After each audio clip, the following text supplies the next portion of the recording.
Unaipata? Ya kuongea ndio hii. Haya. Nikae kwa nini nao? Si ni sauti wataka? Kwani mimi kukaa? Haya. Sauti imefika lakini sio. Tuko sambamba sasa. Ready to begin in the next 5 minutes. Sawa? Waziri is coming here na atakuwa amesimama hapa, nimesimama hivi. So it is unajua atakuwa anasoma screen by the way. Unajua leo ni unajua ni screen. So itakuwa hivi. Anasoma screen. Kwani unapiga picha ya kupeleka wapi? Ya kupeleka wapi? Sauti imefika?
Niweke hapa.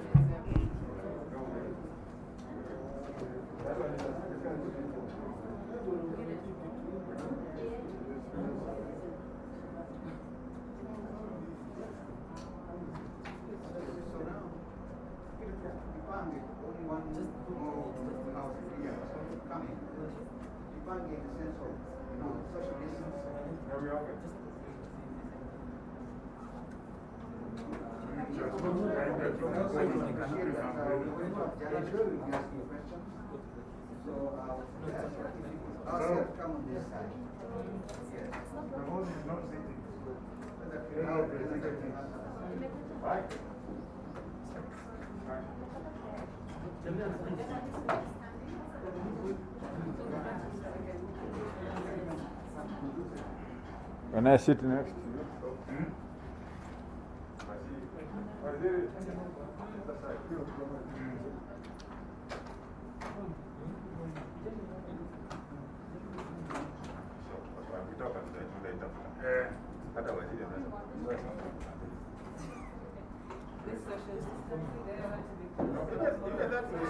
This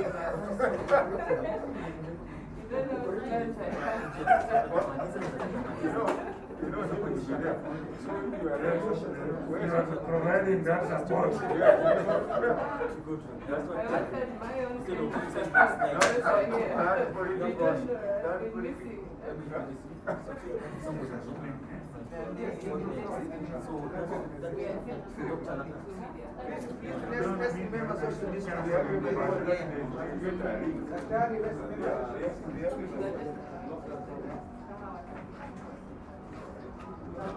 Very short time.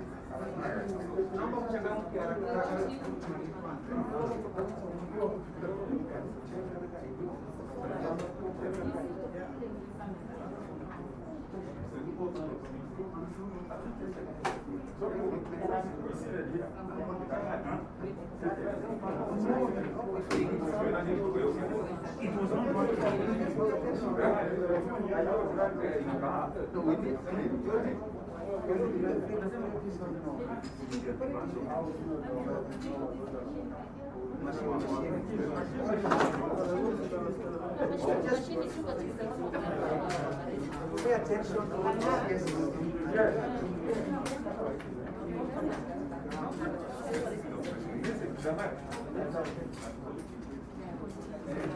although that knows what it is.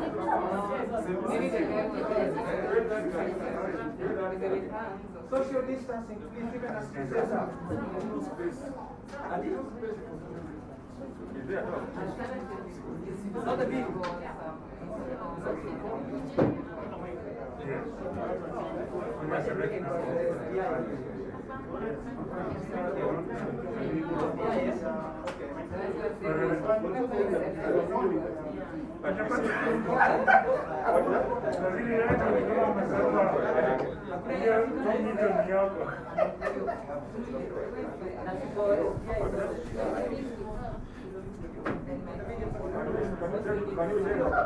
last time I didn't give when you were ready to come back. Last weekend. Me and him. We are okay. But we got there. How come we did it? You what? I want something. How much? Yes, so how much? Yes. Yes. How much? I thought that is the one you are talking about.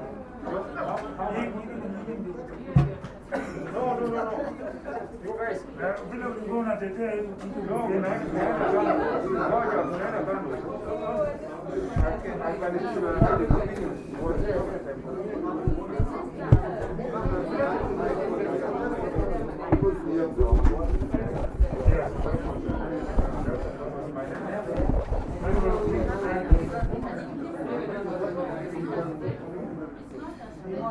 these are the ones that are defective in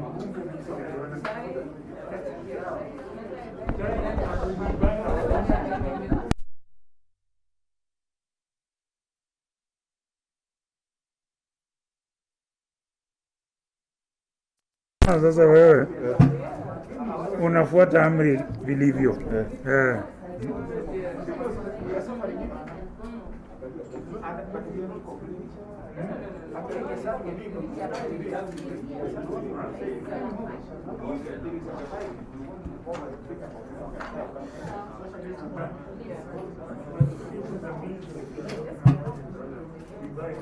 Are you ready? Are you ready to the end? No!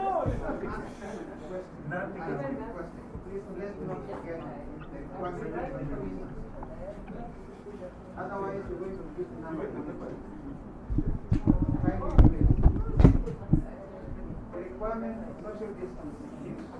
Everybody's going to this does not meet that requirement.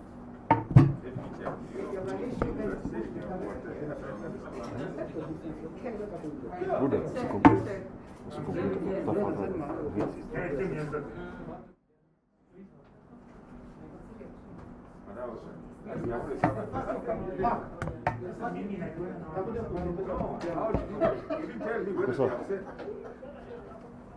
Waziri akija ataketi wapi? Anakuja na kusimama na kuongea na hiyo tunakubaliana. Do we really have to be here all of us here? My my suggestion is that perhaps DJ can be here. But because most likely the CS will ask the DJ to say something. The rest of us can actually be able to distance ourselves a little bit. That is my question.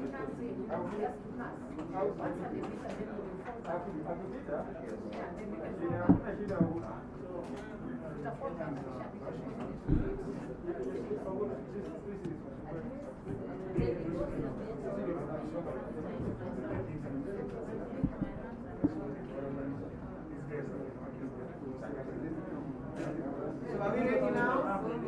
Just a minute.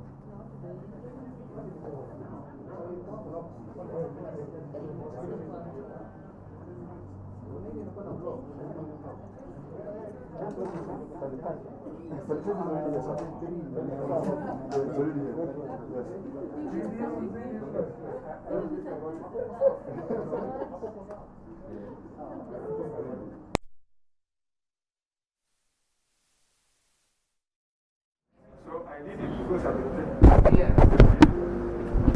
We'll ask the teams. Okay.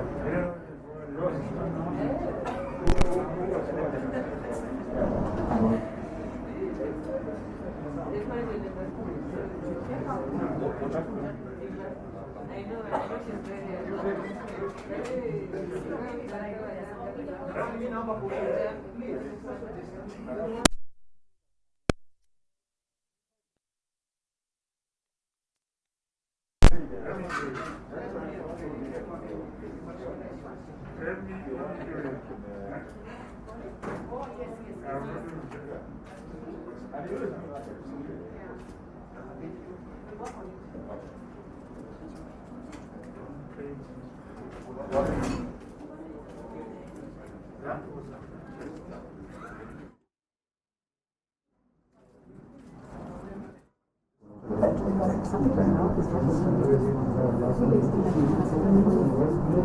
So we ready to bring them.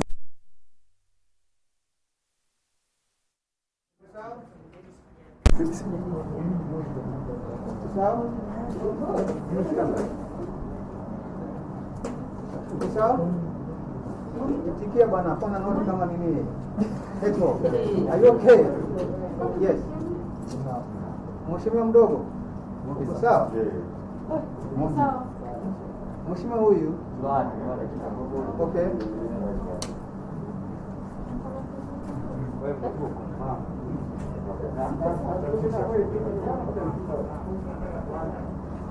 Hello.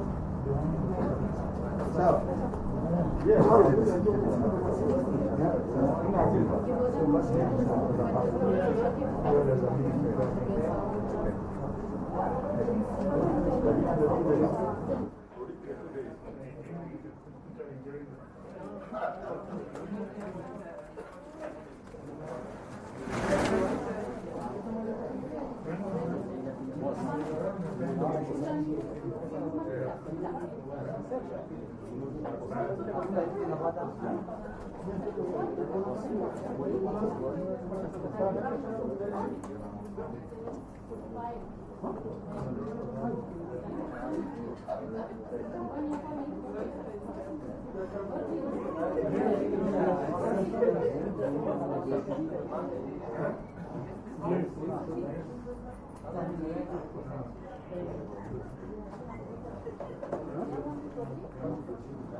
Karibuni, please have a seat.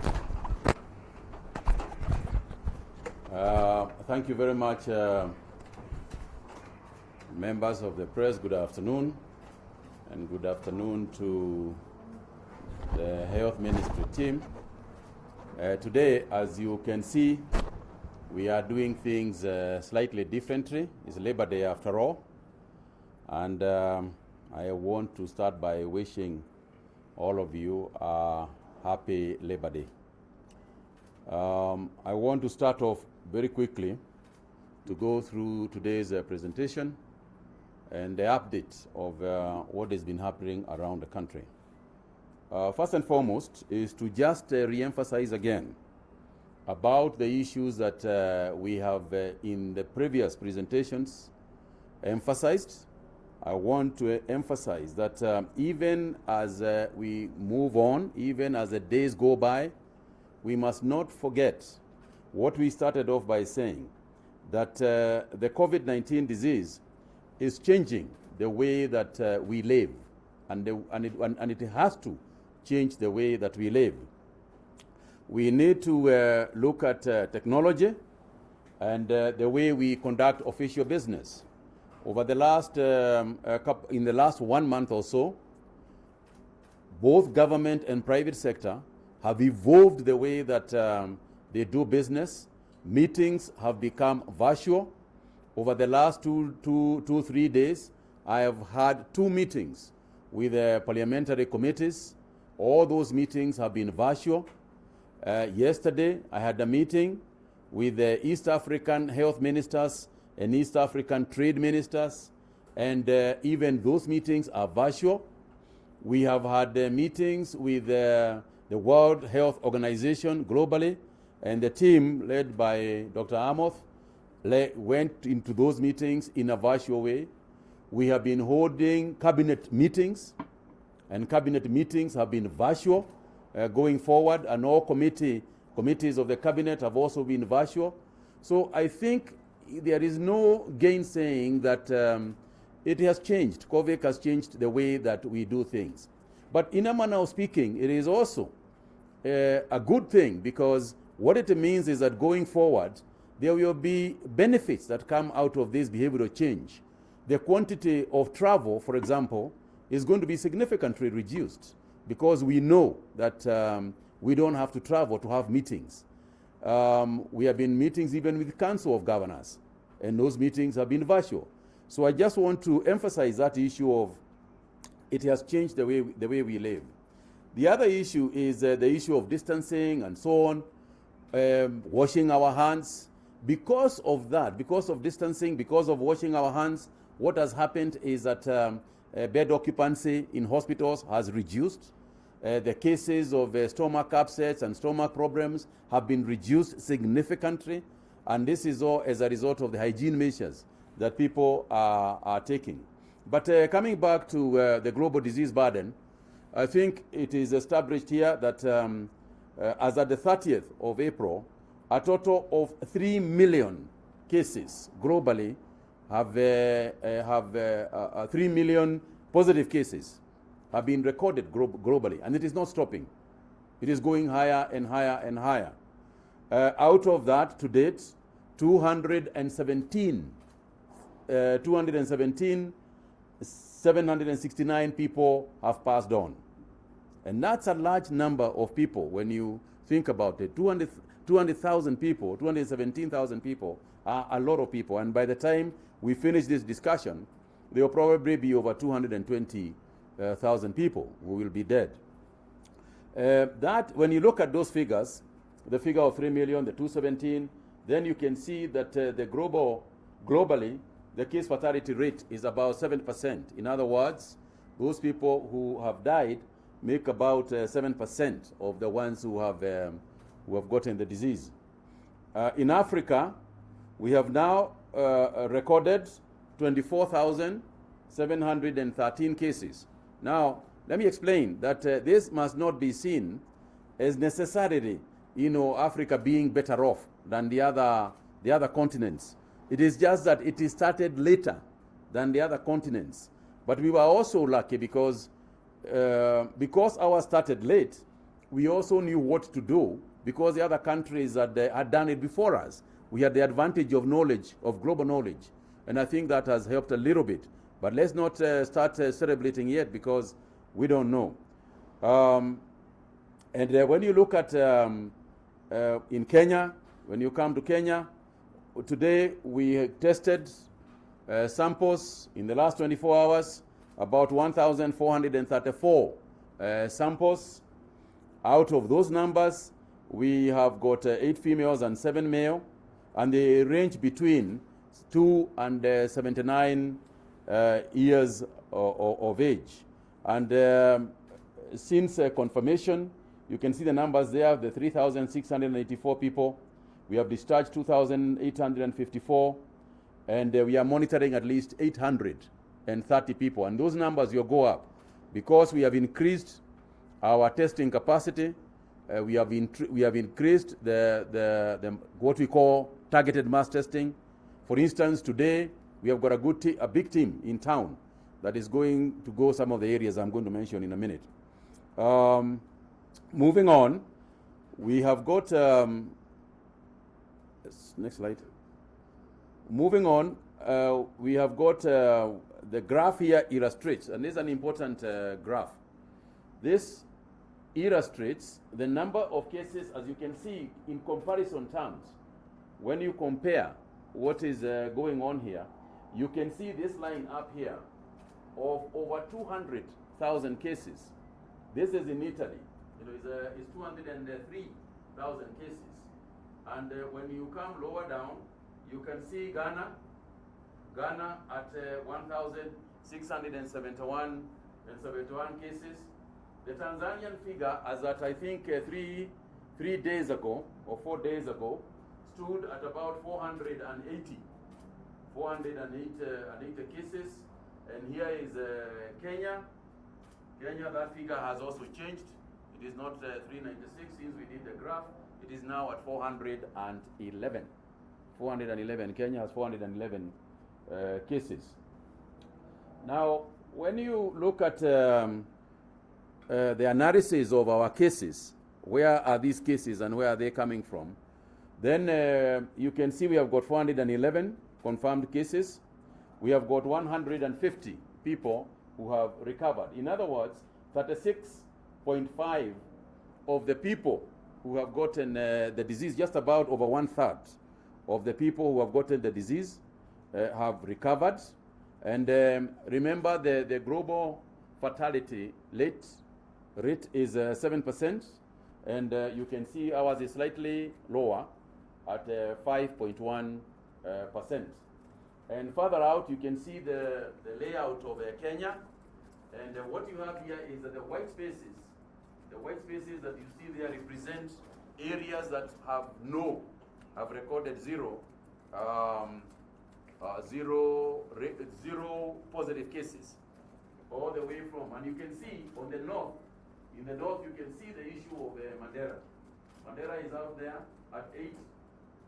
Wajir is down here at 2 cases. Now the danger with this area here is Somalia, which is here, because Somalia to date has recorded over 500, I think 528 cases already. And that also is an odd figure. So we don't know. In other words, the area around Somalia is a worrying case, and that's why we have isolated Mandela, just to save them from that. And we have isolated from the borders here, so that we can contain the situation in Mandela. You can see that Wajir is following now with 2, and we hope that because of the closure of the border between Mandera and Wajir, if we now need to close Wajir and Somalia, so that we don't spread the disease out there. And in Kenya, what you are seeing here is, if you look at the red represents figures of over 150. And those are essentially Nairobi, out here, and Mombasa. And when you look at the coastal region, you can see Kwale down here with 2, Kilifi with 8, and Mombasa at 124. So Mombasa, again, in today's figures, for example, today we had 15, and out of the 15 that we got today, 11 come from Mombasa. So Mombasa is beginning to be a worrying situation, and further measures, we have to take further measures to contain Mombasa. Now, again, this is just the trend of what has been happening in the country, and let me explain a little bit. 12th of March is when we recorded our cases, and then they started climbing up. As you can see up here, they started climbing up, and then that is when we started the mandatory quarantine at that date. So we went down a little bit on the testing. You remember we had issues of testing kits and so on and so forth. Then we declared the curfew here, and immediately after the curfew, you can see the figures begin to go down. But after that, then we started now testing the people in quarantine at that time. And you can see what happened when we started testing the people. Now, and that justifies the mandatory quarantining. Had we not quarantined when we did, these people you are seeing here, all these figures, would now have been in the streets. And we would be at a much, much higher figure. It is at this point that we are predicting, if we do not have the mandatory quarantine, then you can climb up the 10,000 figures. And you can see this. If this had continued going up, then you can see what the results would have been. And here you can see now, as at this figure, we have got, is going up a little bit. We recorded 12, now we have gone up to 15. But the 15 is also justified by the higher number of testing of the samples that we took. Because if you remember, yesterday we had 777, and out of which 12, we had 12. Now we had 1,400, over 1,400, and we have 15. So you can see the increased testing producing those people. Now, let me just disabuse here some of the cases that have been, and this is why this is important. 0 to 4, people think that when you are young, you can't get the disease. But you can see that we have cases of 0 to 4, 0 to 14. In fact, we have cases as young as 2. You know, that's the case we have. When you look at the age groups, just in terms of the disease, you can see the 15 to 29s, and these are the young people. You can see that they have got, they are getting the disease. The 15 to 29 group, and it's very mobile. These are the people in nightclubs and so on and so forth, in pubs, in the evenings, and you can see now why curfew is an important part of the measures that we have taken. Again, a very active group between 30 and 59. Now, when you look at the gender, if you look at the gender distribution, you have got a 44%, or 181 of them being female, and the blue, which is the bigger group, 230 being male at about 56% of the cases. Now, this is a very important presentation as well, because this was the reverse. When we began these presentations, this was the reverse, that the local cases were much less than the imported cases. But as you can see, the imported cases now have, the local cases have overtaken the imported cases. Now, when we say that people should keep social distancing, and when we say that one person can transmit to very many people, this is the illustration that it has. This is a real case what we are talking about here, what we have illustrated here, is a real case. And I've got two examples. One example is the first case in Kawangware. When the first case came into Kawangware, at this point, that was case number 189. From case number 189, immediate contacts, the immediate contacts that resulted from case number 189 is what we call case number 243, case number 244, and you can see these ones are together, which means they must have been somewhere together. They were collected together, and they were put in isolation, in quarantine together, and then tested. So you can see that 243, 244, 245. And then, at the same time, somebody took a bit longer, 258, 269, 270. All these cases are a direct transmission of case number 189. And I think this is a very important thing to see. When we talk about the fact that one individual is crucial and one person, this is all in Kawangware now, and this is real. We are talking about real numbers. Now, then comes now the secondary cases. From case number 258, you can see what has happened. Case number 370, case number 371, because these ones came directly from here. Now, you might ask, why is it that case number 258 has got all these numbers and case number 243 does not have? It depends on how much activity this person had, at what time did we discover them, at what time did we isolate them, so that they do not go spreading it. But at the same time, there might be still ongoing people in quarantine who have not been tested on that case.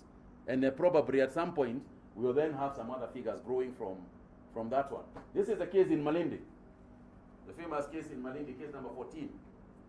All right? From case number 14, case number 15, case number 23.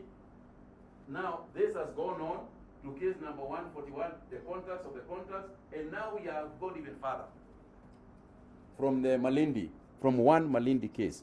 And we have no idea what we are going to get now from all these other. This is just an illustration to show you the impact one individual can have in terms of the COVID-19 spread. And then the hotspots that have developed around the country and areas that we are currently working in. As we speak, there is a team, our team of health experts, and sampling is going on in Kawangware, where we now have 13 people. 13 people, they have tested positive. Now, these 13 people are with us. It's important for us to say that these people are not in the streets. All these people you are seeing here are people who are in isolation centers. And there lies a very important exercise of contact tracing. Because unless we can contact trace these people, it means that these 13 people would now be spreading it throughout Kawangware, and it goes like fire.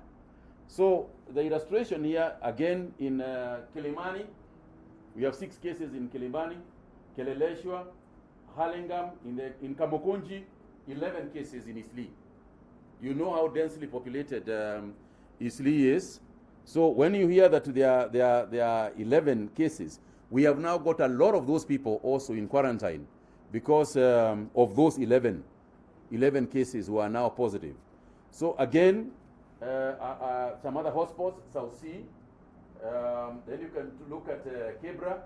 Kebra, we have been very, very careful to isolate these people as quickly as possible because, again, unless you contain them, and there's a team also that is also carrying out surveillance in Kebra so that those figures don't keep on growing. Mombasa, you can see, Mvita is the main area. This is where we had an 87-year-old herbalist who died in that Mvita area, and in all these cases actually can almost be tracked back to the same source. Again, Mombasa, KPA has been a big challenge. We believe that we have now kind of managed to collect and gather the people in KPA. We are watching it very carefully, but we have done quite a bit of testing within KPA and also isolated quite a number of people. But as you can see, the figures in Mvita are really, really growing. you know, and it is imperative that persons living in Mvita area, what all these figures tell you is that they are a call for action. If you live in Kawangware, you know now that there is a center in Kawangware, and the disease is spreading in Kawangware. You know that if you live there. If you live in Mvita, you know that the next person you are talking to could very, very well be COVID-19 positive. Therefore, you need to take action. You need to keep your distances.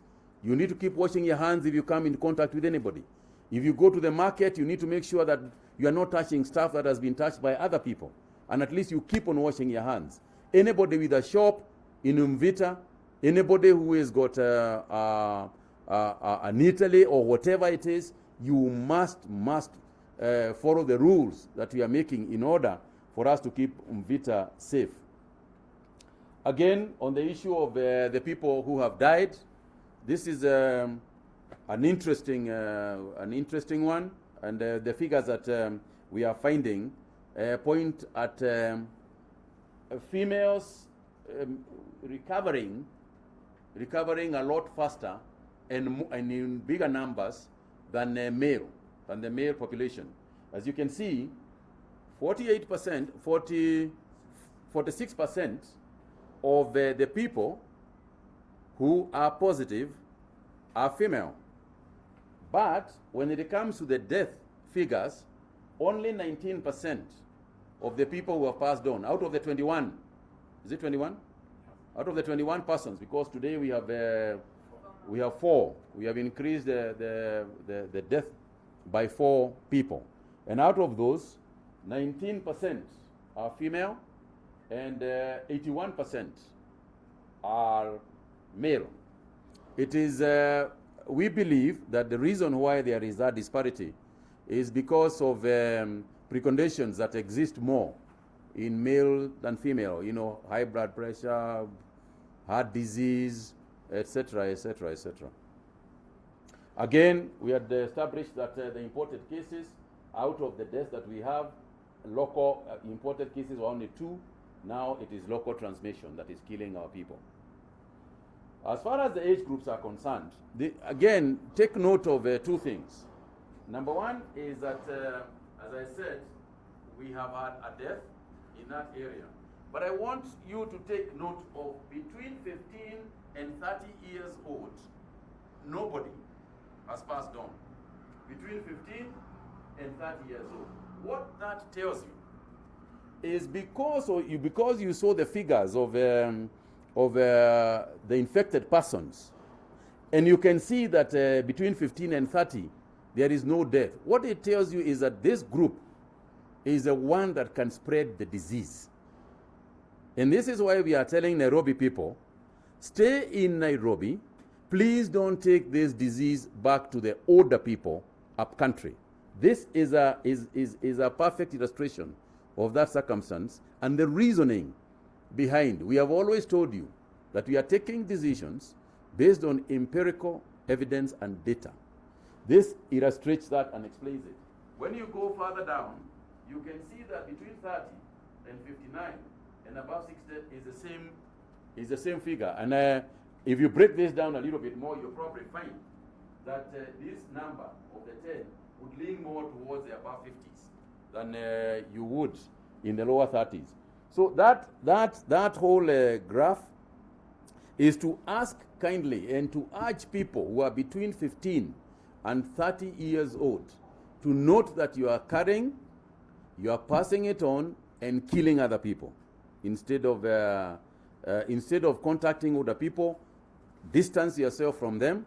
At this moment in time, call your mother. If you're in Nairobi, don't go to see your mom, call your mom.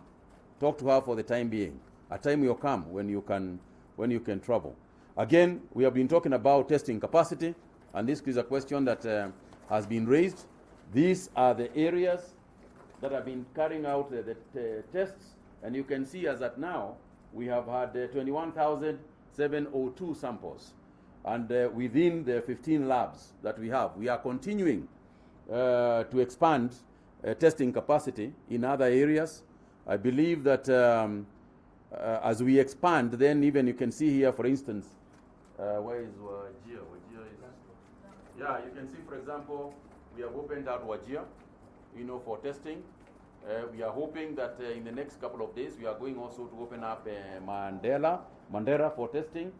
So, and we will continue to expand our testing capacity.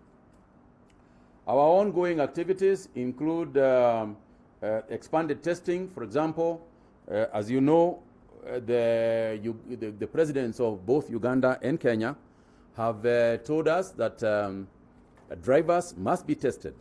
So what the protocol we have established for truck drivers here is that we will test them in Mombasa. So before a truck driver leaves Mombasa, you must make sure that you have done your tests. You can do your test 48 hours before you leave. But what we are telling them now, we will not allow anybody, any truck driver, going to cross the border. Before you leave, before you get into a vehicle to depart, please make sure that you have been tested. Because what it means is that if you don't do that, then the Busia border, there are so many people there at the moment. You are just going to increase the problem. And for that reason, therefore, our health officials are under instruction to ensure, and we are asking the enforcement agencies to ensure that drivers leaving their destination to go and cross the border have all been tested. It is also, as you know, to contain the disease because of the stopping of the areas that long distance drivers stop in so many places. So we are saying that must be done. Again, we have given the restaurants and eateries protocol, and we will not hesitate. Let me just say this: we will not hesitate to close the restaurants that are not observing what we are saying. And it will be very expensive for them because you have already tested your people, you have already spent money, and then you get closed down. So please, as we move on, let's make sure that we keep that protocol. Again, we are continuing targeting the health workers. Any health worker is an ongoing process at all times that health workers must be tested so that, again, they do not affect people when they are being treated, when they are treating them. Additional, as I said earlier, additional testing capacity is going into Busia, Machakos, Kitale, and also Malindi. And as I mentioned earlier, an additional one there is Mandera. We are also scaling up the training of health workers. Again, it's a continuous exercise. We have particularly targeted health workers who are going to be using ventilators because there is specialized training for people who are going to use ventilators. Continuing of mass productions of PPE. Today we are here with Airtel, people from Airtel who have come to make a presentation to us of some 6,600 locally made PPEs. So when we promised that we are going to increase the supply of PPEs, it is already happening. And within the next 2 weeks, we do not believe that there is going to be any county that is going to be saying that they do not have PPEs. You must remember, however, that is a continuous exercise because most PPEs are used only once and then left out and then thrown off or incinerated. Travel restrictions, as we have said, are still on. There is nothing that has stopped. All the measures that we have taken are there, and we still urge the public to be aware of the matter of distancing and all the other hygiene measures that we have taken. So that's the end of the presentation today.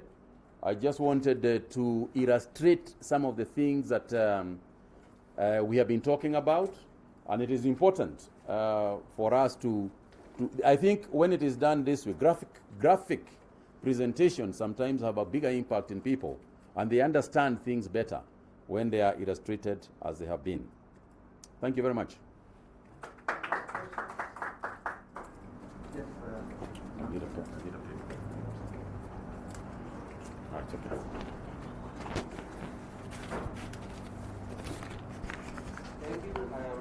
Namato from KTN News. I'm asking this question on behalf of healthcare workers. Many of them have been forced to stay away from home and seek accommodation away from home during this crisis. The question is, were there funds allocated for their boarding fees, and how much was it? My name is Purity myself from KBC. My question is on your directive to have the truck drivers tested, and that's also with the restaurant workers. Probably you can expound on the validity of every test, because I understand they will be making many trips, the truck drivers. So what's the validity of every test? And then another question would be on, we are on a new month, and you are explaining about a curve, how we have been doing in the month of April. Probably what are we looking at as we enter the month of May? Do we expect the curve, are we already at the peak, or things are still not okay for the nation? And so lastly, there was a time the CAS for Health, Dr. Rashid Aman, talked about the home care program, especially for people who are in quarantine, because it's a bit expensive for people to stay in quarantine and pay what they're supposed to pay. Probably when are you thinking about launching this home care program where people can quarantine at their own homes? Thank you very much. Let me first of all take those two, then I can take another two. First of all, the issue of MAC, the issue of whether what we are doing with the workers. In fact, in most places, we have financed them ourselves. For example, when you go to Kenyatta, KU, we have actually furnished some apartments where they are now staying. And in circumstances where where workers are supposed to stay inside the hospital, then it is our job to support that financially. Purity, on the issue of the drivers, what we are saying is that every 14 days you will be retested. Okay, every 14 days you are retested, because when you travel to Uganda, whatever, take 14 days to come back, every 14 days you will be required to be retested. On the issue of the home care, yes, it is a plan that we continue to have. And let me emphasize this, because it is so important. The only reason why Kenya has not adopted, a flat home care program is because of our indiscipline. Let's be honest. There is no other reason. In Germany, in Sweden and those countries, they have got basically perfect home care quarantine policies, essentially because they will obey the law and they will obey the rules. You have yourself seen, I have just established for you, the culture here is such that home care programs will be introduced very slowly and at a time when we think and know that we are taking this disease seriously. There has been cases where we have done it, where we have adopted home care. For example, as you know, there will be people who will be coming from India. Some of them will be hospital cases, and we are not going to quarantine them in quarantine facilities. We will ask their doctors to be the supervisors of their home care, of their home care programs and home care quarantine. But as for the general public, we do not still feel confident enough to launch that program. You also asked about the testing. Let me also say this, that government hospitals are now offering testing at a much more reduced rate. I know people are talking about 10,000, 15,000 for testing. Government hospitals are charging between 2,000 and 4,000 shillings. And we reduce those prices so that people who need testing can actually get it. Those are subsidized testing rates. Right. Yeah, sorry. The modeling, I think I'll let Dr. Amos talk about the modeling. Let me just take two questions and then you can come and do your modeling. Seth Olale, NTV. 4 deaths under 24 hours. Maybe this is the highest number in terms of fatalities. Is it something to worry about? even as we start a new month. Second question would be, are there standards maybe in some of these quarantine facilities, like standards? Because we just had a report of a woman with a baby, an infant, who were subjected to very inhuman conditions. So Kenyans are asking, are there supposed to be at least moderate standards in terms of quarantine facilities? Then my last question would be regarding, and of course, I know you're not the immediate accounting officer in the ministry, but again, prioritization in terms of budget and expenditure. Kenyans are asking questions in regards to where money was spent up to this point, and the president indeed this morning said that no one will be spared and he's going to take action. Will the ministry follow suit? Thank you. Sam Ogena from Citizen TV. Mine is actually a follow-up to Olale's, and from your statement, Waziri, you actually yesterday on your Facebook account, you said that there was actually a cohort of, let me just get it verbatim, a cohort that believes in exploitation. So my question would be, can you read the context? This is what you said. You say the population is dense. This is what you said. Does that mean the population is foolish or the population is high? Precisely. Okay. Let me read it to you verbatim, that particular bit. So you said, and so I'm here to let you know that amongst us is a cohort that believes in exploitation and that thinks that by spreading lies, innuendos, and propaganda, I'll be intimidated. Exactly. Now, So- when you see cohorts, it sounds like the ministry cohorts. When you read the full sentence, then it becomes very clear that I'm talking about those people out there who are spreading malicious rumors and what have you. So now, que- let me respond this way. You have seen for yourself, even in the media, in the social media, somebody even saying that all the advertising that is being done in this ministry is being done by my company. You know, you have seen that yourself, and I would like to declare here and now, I have never done any business, not only with this ministry, but with any ministry in government. It is my policy, at least when I was running private business, because I have also got to distance myself from the company. But even any company that I'm involved in does not do business with the government. And this is clear. So when I say that there are those kind of people out there spreading malicious rumors, it is true. It is absolutely true. And not that it is affecting me, because, you know, I've got my eyes on the ball. I know what I'm doing.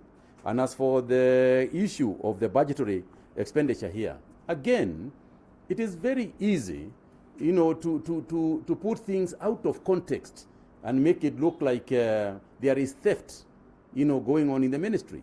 And in the same Facebook post that I did, you should also have read that I said that anybody who is culpable in terms of any sort of 1 shilling expenditure in the COVID-19 funds, if indeed there is one, will not be spared. And I meant it, and I mean it even now. But I would like to get to the point where that is the case, because I also know some of the details that are being explained away as theft are clear expenditures. You know, for example, I'll give you one example. When you say, for instance, that there is 42 million shillings spent on ambulances, I would like you to tell me, you know, Seth, I don't know, maybe you can tell us how much you would pay for an ambulance one day, you know, for 1 day, an ambulance 1 day, taking you from wherever you come from, you know, or from Nyeri, where I come from, to bring you to Nairobi and take you back on the same day, how much you'd pay for an ambulance like that. What we are talking about here, for example, the 42 million shillings, 5-point-something million out of that is tax, first and foremost, that's VAT. Then you take the other money, you take 15 COVID-19 ambulances, all right? You take 15 ambulances, you put in those ambulances the health workers who are working in those ambulances, you put the PPEs those people are using in those ambulances, you give them 2 shifts of people, because you have got 24 hours. You are in with that ambulance for 24 hours. Okay? There are 15 ambulances. You have got them for 12 weeks. That is 3 months. You know, spread that over 3 months and do the maths. And tell me where you can get an ambulance like that in this country to manage the kind of things that we are managing. So do the maths. So what I'm saying is this. It is always good to put things in perspective so that when you put a figure, it is a figure, and to ask yourself, is this a figure for a month? Is this a figure for 6 months? You know, how much time are we talking about? If you have got 200 or 300 people who are working over a period of 3 months, 4 months, and they are locked up somewhere taking course, they have to eat, they have to be fed, they have to take tea, they have to be there. What are they supposed to do? Are they not supposed to eat at some point? So let's put things in perspective. Not to say that we are not investigating everything. Here, every shilling is investigated for and accounted for.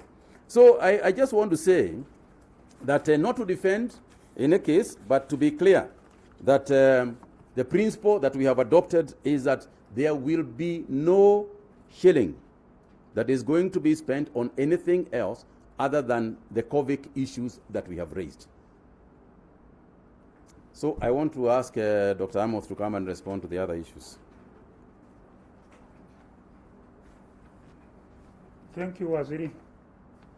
I think I'll start by responding to the question from Purity regarding the numbers and what we are likely to see going forward in the month of May. One, this will be determined by the targeted mass testing that is taking place now in Kawangware, Isili, and Vita in Mombasa.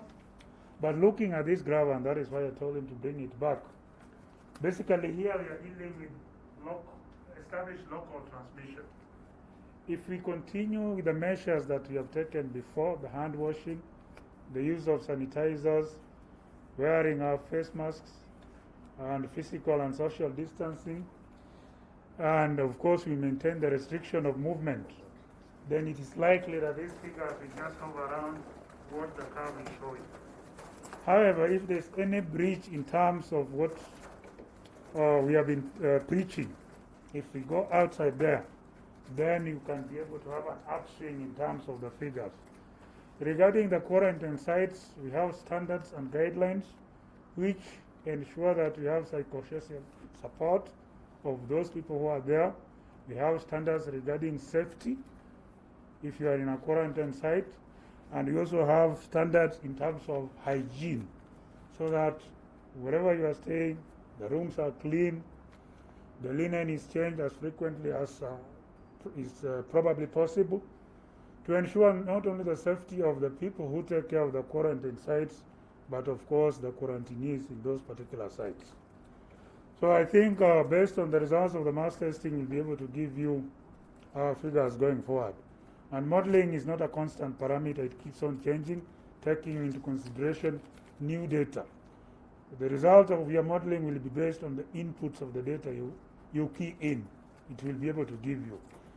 And we cannot say that, for example, the figures that we had for April may obtain in the month of May. So with this new information, we'll be able to give you further information going forward after analysis. Thank you. Thank you very much. Asante Waziri. Asante. Thank you very much. Namaste, namaste, namaste.